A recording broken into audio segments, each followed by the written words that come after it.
Delhi liquor scam కేసులో కేసీఆర్ కూతురు కవితకు బెయిల్ మంజూరైంది. షరతులతో కూడిన బెయిల్ను సుప్రీంకోర్టు మంజూరు చేసింది.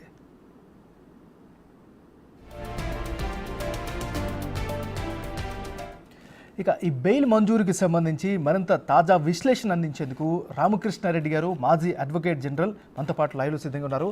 రామకృష్ణారెడ్డి గారు నమస్కారం సార్. సార్ నమస్కారం. చెప్పండి సార్, ఇప్పుడు ఢిల్లీ లిక్కర్ స్కామ్ కేసులో కేసీఆర్ గారి కుమార్తె కవితకు బెయిల్ మంజూరు అయ్యింది. సో ఏ అంశాల ప్రకారం ఈ బెయిల్ మంజూరు అయింది అంటే ఏం చెప్తారు సార్? ఇప్పుడు ఈ మధ్య కాలం లోపల గవాయి గారు ఒక జడ్జిమెంట్ ఇచ్చినాడు.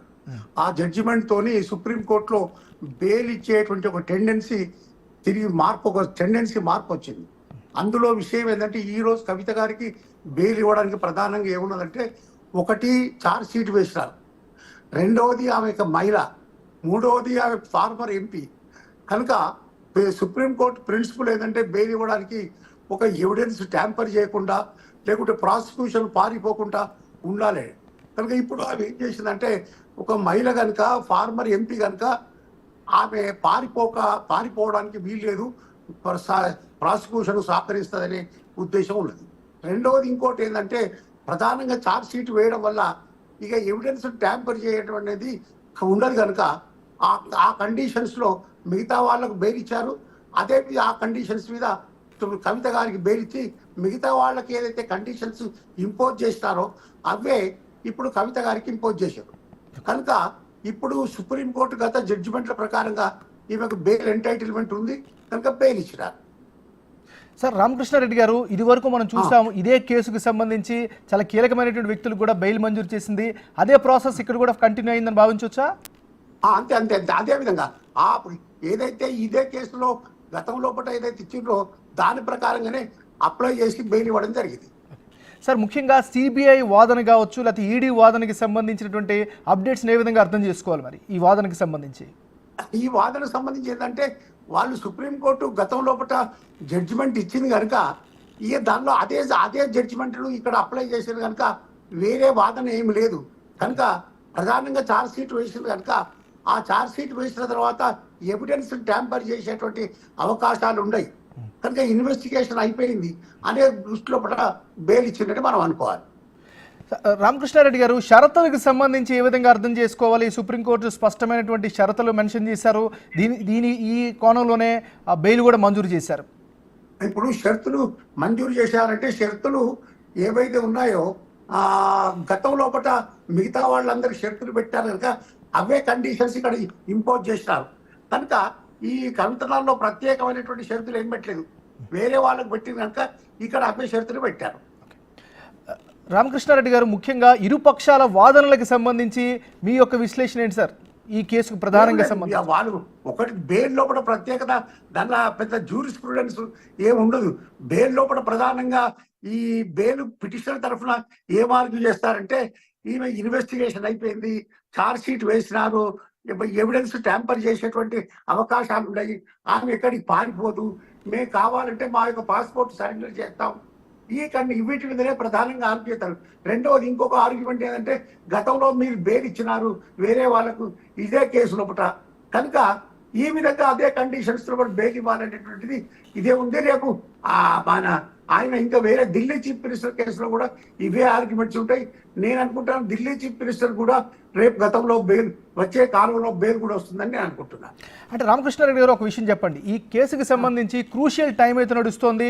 ముఖ్యంగా హై ప్రొఫైల్ కేసుకు సంబంధించినటువంటి వ్యవహారం, ఇందులో రాజకీయ కోణం కూడా ఉంది అనేటువంటి వాదనలు వినిపిస్తూ ఉన్నాయి, రకరకాల ఊహాగానాలు వస్తున్నాయి. సో న్యాయపరంగా మీ సమాధానం ఏంటండి? న్యాయపరంగా సమాధానం ఏంటంటే, రేపు కనుక వాళ్ళు కనుక ప్రూవ్ కనుక చేయగలిగితే, ప్రాసిక్యూషన్ ఈడీ వాళ్ళు ప్రూవ్ కనుక చేయగలిగితే వీళ్ళు రేపు పనిష్మెంట్ వస్తుంది, వీళ్ళకి సెంటెన్స్ పడుతుంది. ప్రూవ్ చేయకపోతే అది ఏమింది, వాళ్ళు బెయిల్లో యాక్టివేట్ అవుతారు. అంటే రామకృష్ణారెడ్డి గారు, తొలిసారి కవితను ప్రశ్నించారు సిబిఐ ఆల్మోస్ట్ ఆల్ 2022 12 నెల 11వ తారీఖు ఆల్మోస్ట్ 155 రోజుల పాటు కవిత అక్కడ జైల్లోనే ఉన్నారు. ఈ కోర్స్ అంతటిని కూడా ఎట్లా అర్థం చేసుకోవాలి మరి? ఇప్పుడు మీకు కవితనే కాదు కానీ అదే ఢిల్లీ డిప్యూటీ చీఫ్ మినిస్టర్ ఇంతకంటే ఎక్కువ జైల్లో ఉన్నాడు. కనుక అది వీళ్ళందరూ జైల్లో ఉన్న తర్వాత ఈ మధ్యన జస్టిస్ గవాయ్ గారు ప్రధానంగా జడ్జిమెంట్ చెప్పడం వల్ల ఆ జడ్జిమెంట్ యొక్క పర్యవసానమే వీళ్ళందరికీ బెయిల్ దొరుకుతుంది. గవాయికి దొరికింది, మన డిప్యూటీ చీఫ్ మినిస్టర్ దొరికింది, ఈ కవితకు దొరికింది, ఇంకా వేరే వాళ్ళకు దొరికింది. ఇదే ప్రిన్సిపల్ రేపు అప్పుడు ఢిల్లీ చీఫ్ మినిస్టర్ కేజ్రీవాల్కి దొరికేటువంటి అవకాశం ఉన్నదని నేను అనుకుంటున్నాను. రామకృష్ణారెడ్డి గారు ఒక విషయం చెప్పండి, అంటే ప్రభుత్వం తరపున ముఖ్యంగా సిబిఐ కానీ ఈడీకి సంబంధించి నెక్స్ట్ స్టెప్ ఏ విధంగా ఉండే అవకాశం ఉందండి? వాళ్ళు నెక్స్ట్ స్టెప్ ఒకటే ఏముంది ఉంటుంది, వీళ్ళు బెయిల్ కండిషన్స్ కనుక వాయిలేట్ చేస్తే మళ్ళీ సుప్రీంకోర్టును అప్రోచ్ అవుతారు. ఇవి బెయిల్ కండిషన్స్ వాయిలేట్ చేసింది, ఈవెన్ మళ్ళీ లోపలికి తీసుకోవాలని. రెండవది ఇంకోటి ఏంటంటే ట్రయల్ చేస్తారు, కేసు ట్రయల్ చేసి ఆ ట్రయల్ లోపల వీళ్ళకి అగేన్స్ట్ ఏదైతే ఛార్జ్ షీట్ లోపల అంశాలను పేర్కొన్నారో అవి ప్రూవ్ చేయడానికి వీళ్ళు ప్రయత్నం చేస్తారు. అవి కనుక ప్రూవ్ చేస్తే వీళ్ళందరికీ పనిష్మెంట్ పడేటువంటి అవకాశం ఉంటుంది. అది ట్రయల్ కోర్టులో ఆ కేసు అంతా నడుస్తుంది. రామకృష్ణారెడ్డి గారు, జనరల్గా ఇలాంటి హై ప్రొఫైల్ కేసులు కావచ్చు, కీలకమైనటువంటి కేసుల్లో సాక్ష్యాధారాలు అనేవి చాలా కీలకం. ముఖ్యంగా ఆమె అరెస్ట్ చేసిన సందర్భంలో దేశవ్యాప్తంగా సంచలనం జరిగింది. సిబిఐ కానీ ఈడీ కానీ చాలా ఎక్కువ హై ఇది ఇంటెన్షన్ అయితే కనిపించింది. తర్వాత అది లోపించింది అనేటువంటి విమర్శలు వస్తూ ఉన్నాయి. దానికి సంబంధించి ఏం చెప్తారు మరి? అది మనకు లోపించిందా లేకుంటే వీళ్ళు ప్రాసిక్యూట్ చేస్తారా అనేటువంటి విషయాలు ముందు జరగబోయేది మనం ఇప్పుడు ఊహించి చెప్పలేము. కాకపోతే ఏంటంటే బీజేపీ ప్రభుత్వానికి కాస్త సుప్రీంకోర్టు అది పార్లమెంట్ లో మెజారిటీ తక్కువైంది. దాని యొక్క పర్యవసానం రాజకీయాల్లో కూడా కనపడుతుంది. ఆ పర్యవసానంగానే ఈ రోజు ఒక విధంగా బెయిల్ వచ్చిందని మనం అనుకోవచ్చు. ఈ బెయిల్ను ఈ ఈడీ ఎన్ఫోర్స్మెంట్ డైరెక్టరేట్ వీళ్ళకి ప్రాసిక్యూషన్ కరెక్ట్ చేస్తుందా లేకుంటే ఇది ఇంకా ఫర్దర్ పోస్ట్ పోన్ చేస్తుందా, రేపు ఎట్లా ఉంటుంది, ఇది పొలిటికల్ గా మనం వేచి చూడాలి. అంటే రామకృష్ణారెడ్డి గారు, సిబిఐ కానీ లేకపోతే ఈడీ కానీ స్వతంత్ర సంస్థలు, ప్రతిపత్తి కలిగినటువంటి సంస్థలు, ముఖ్యంగా ఇలాంటి కీలకమైనటువంటి కేసుల్లో వారి యొక్క వ్యవహార శైలి కానీ వాళ్ళు చేసే దర్యాప్తు పైన సర్వత్రా కూడా ఒక రకమైన ఆసక్తి ఉంటుంది. ఇలా ఎప్పటికప్పుడు బెయిల్స్ అనేవి రెగ్యులర్గా మంజూరు చేయడం వల్ల, లేకపోతే షరతులతో కూడినటువంటి ముందుకు వెళ్ళడం వల్ల ఆ సంస్థల యొక్క క్రెడిబిలిటీ పైన నీలిమేఘాలు కమ్మే అవకాశం కూడా ఉందిగా? ఉంటుంది క్రెడిబిలిటీ. ఆ క్రెడిబిలిటీ అనేది ప్రజల వ్యూ, మనం జనరల్ సిటిజన్స్ యొక్క వ్యూ, దాన్ని మనం మార్చలేము. ఎందుకంటే ఇప్పుడు బెయిల్ దొరకడం అనేది ఇక్కడ వాటికి ఏదో ఆషామాషిగా బెయిల్ దొరకలేదు. ఇప్పుడు బెయిల్ దొరికిన వాళ్ళు ఢిల్లీ చీఫ్ మినిస్టరే కానీ లేకుంటే కవిత గారికే కానీ బెయిల్ ఒక ఛార్జ్ షీట్ ఫైల్ అయిందని ఆ ప్రిన్సిపల్ మీద బెయిల్ ఇచ్చారు. లేకుంటే ఏదో ఇవాళ అరెస్ట్ చేసి ఒక 10 రోజుల్లో బెయిల్ వచ్చిన విషయం కాదు. ఇక్కడ ఒక 150 రోజులు ఆమె జైల్లో ఉంది. అందులోపట కవిత పూర్తిగా ఛార్జ్ షీట్ ఫైల్ చేస్తారు. ఇంకా ఫర్దర్ ఇన్వెస్టిగేషన్ ఏమి లేదని పిటిషనర్ తరఫున కవిత తరఫున ఆర్గ్యుమెంట్ చేస్తారు. దాన్ని దృష్టిలో పెట్టుకొని ఈరోజు బెయిల్ వచ్చింది. అంటే రామకృష్ణారెడ్డి గారు, లాలో కూడా మనందరికీ తెలిసిందే, ప్రతి ఒక్క నేరస్తుడికి శిక్ష పడాలి, అదేవిధంగా నిరపరాధికి న్యాయం జరగాలని. సో ఇప్పుడు ఉన్నటువంటి ఇవన్నీ చూస్తుంటే ఏమనిపిస్తుంది మీకు? ఏమో రేపు ఎట్లా వాళ్ళు ఈ యొక్క కవిత మీదనే కానీ ఆ ఢిల్లీ చీఫ్ మినిస్టర్ సిసోడియా మీదనే కానీ ఉన్న వాటిని వీళ్ళు ప్రూవ్ చేస్తారా లేదా అనేది మనం వేచి చూడాల్సిందే. అది మనం ఇప్పుడు ఊహించి చెప్పడం కష్టం. అంటే రామకృష్ణారెడ్డి గారు, ముఖ్యంగా ఈ కేసుకి సంబంధించి మనం చూస్తే ఇనీషియల్లో 100 కోట్ల రూపాయలు ట్రాన్సాక్షన్ జరిగాయని సిబిఐ కానీ ఈడీ కానీ ఆరోపించింది. సో ప్రధానంగా మరి ఎందుకు వాటిని నిరూపించలేకపోయింది? ఆల్మోస్ట్ 5.5 నెలల పాటు జరిగింది కదా. ఇంకా ట్రయలే మొదలు కాలేదు కదా. ట్రయల్ మొదలయ్యేది ఉంటే అది వాళ్ళు నిరూపిస్తారా లేదా అనేది ఆ ట్రయల్లో తెలుస్తుంది. ట్రయల్ కాకముందే మనం ఏ విధంగా చెప్పగలుగుతాం? అయితే ఇప్పుడు అంటే ట్రయల్ ఇంతవరకు కూడా స్టార్ట్ కాకపోవడాన్ని ఏ విధంగా అర్థం చేసుకోవాలి సార్? మరి అంటే అక్కడ వాళ్ళు ఈడీ ఎన్ఫోర్స్మెంట్ డైరెక్టరేటే కానీ అక్కడ కోర్టే కానీ వాళ్ళ బిజినెస్ ఏదైతే షెడ్యూల్ ఏదైతే ఏ విధంగా ఉన్నదో అది చాలా టైట్ గా ఉండొచ్చు. కనుక అందువరకే ఈ కేసుల్లో ట్రయల్ కాకుండా ఉండడానికి అవకాశం ఉంటుంది. ఒకవేళ రేపు షెడ్యూల్ ఇచ్చి ఒక ట్రయల్ డేట్ ఇచ్చి ట్రయల్ చేసేది ఉంటే అప్పుడు తెలుస్తుంది. అన్ని ఇంతకంటే ఎన్నో కేసులు కూడా ఉండొచ్చు కదా ఢిల్లీ రౌజ్ అవెన్యూ కోర్టు లోపల. Sir prevention of corruption act అంశాల్లో ఎందుకు సిబిఐ కానీ ఈడీ కానీ పూర్తి స్థాయిలో లోపలికి వెళ్ళలేకపోతుందని అంటే ఏం చెప్తారు మరి? పూర్తి స్థాయిలో దర్యాప్తు చేయడంలో కానీ దాని సాక్ష్యాధారాలను సేకరించడంలో కానీ ఎందుకు అంత దీనిగా వెళ్ళలేకపోతుంది ముందుకి? అది మనం ఏదో ఆర్గనైజేషన్ యొక్క ఫెయిల్యూర్ ఉండొచ్చు, లేకుంటే ఇంకేదన్నా ఇన్ఫ్రాస్ట్రక్చర్ ఫెసిలిటీస్ లేకపోవచ్చు, లేకుంటే ఏదైనా పర్సన్స్లో లోపం ఉండవచ్చు. దాన్ని మనం ఏ విధంగా చెప్పడానికి కష్టం. అంటే రామకృష్ణారెడ్డి గారు ఎందుకంటే ఈ ప్రశ్న ఉద్భవిస్తుంది, గడిచిన 3 దశాబ్దాలుగా అంటే 30 సంవత్సరాలుగా చూసుకుంటే, అంటే లాలూ ప్రసాద్ దగ్గర నుంచి చూసుకుంటే ఈ రోజు వరకు కూడా హై ప్రొఫైల్ కేసులన్నింటిలో కూడా ఆరోపణలు వస్తున్నాయి, దానికి విచారణ జరుగుతుంది, ట్రయల్ జరుగుతూ ఉంది, తర్వాత ఎన్నికలు జరుగుతూ ఉన్నాయి. ఇలా వీటిలో ఖచ్చితంగా ఈ దర్యాప్తు సంస్థలపైన ఖచ్చితంగా అందరూ ప్రశ్నించే అవకాశం ఉంటుంది కదా. ఉంటుంది. ఇప్పుడు వీళ్ళు హై ప్రొఫైల్ కేసులు ఈడీ కానీ లేకుంటే సిబిఐ కానీ ఇన్వెస్టిగేట్ చేసి ఛార్జ్ షీట్ వేస్తున్నారు కనుక ఎట్లా తప్పకుండా 100% క్రిటిసిజం ఉంటుంది. ఇప్పుడు లాలూ ప్రసాద్ గారికి పనిష్మెంట్ అక్విట్ వాళ్ళు కన్విక్షన్ అయింది.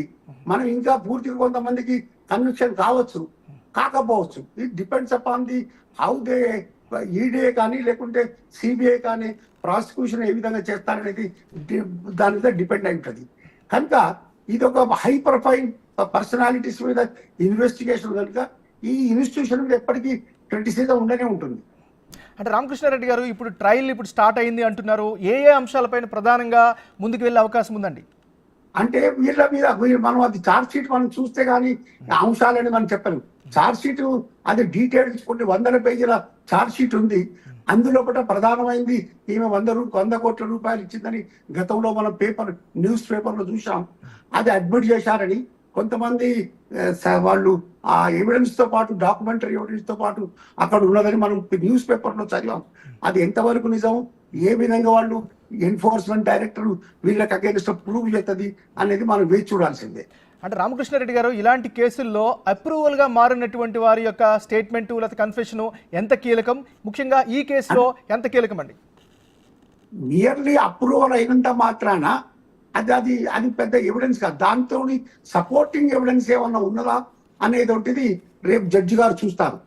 అది ఒకవేళ అప్రూవల్ అనేది ఒక కీలకమైన అంశమే, కానీ నియర్లీ అప్రూవల్ అయినంత మాత్రాన దాన్ని బేస్ చేసుకొని కన్విక్షన్ ఇవ్వడానికి వీలు పడదు.